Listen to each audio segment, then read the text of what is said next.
গত 6 ডিসেম্বর আমাদের তেজগাঁ হলে নৃশংসভাবে সন্ত্রাসীদের হামলা সাকিবকে হত্যা করা হয়, কিন্তু আমরা আজকে 36 দিন হয়ে যাওয়ার পরও এখনো আমরা এটার বিচার পাইনি। স্বরাষ্ট্র উপদেষ্টা আমাদেরকে আশ্বাস দেওয়ার পর আজকে 9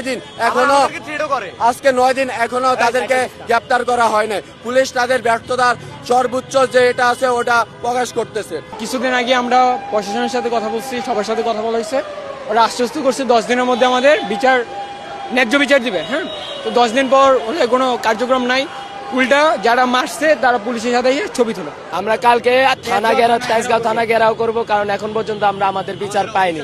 9টা থেকে অবরোধ দেওয়া ছিল, প্রিন্সিপাল ম্যাম আমাদের আটকায় রাখছিল কলেজের ভিতর। তারপর আমরা 12টায় আন্দোলন দিচ্ছি, 12টার সময় থেকে আমরা আন্দোলন করতেছি। এখন শেষ পর্যন্ত আন্দোলন চলে যাবে যতক্ষণ পর্যন্ত তরুণ সেলিমকে বহিষ্কার না করা হবে। কলেজের যে হত্যা করছে যারা, তাদেরকে তারেক রহমান আঙ্কেলের উদ্দেশ্যে বলতেছি যে উনি এখন ওনাদেরকে বহিষ্কার কেন করতেছে না।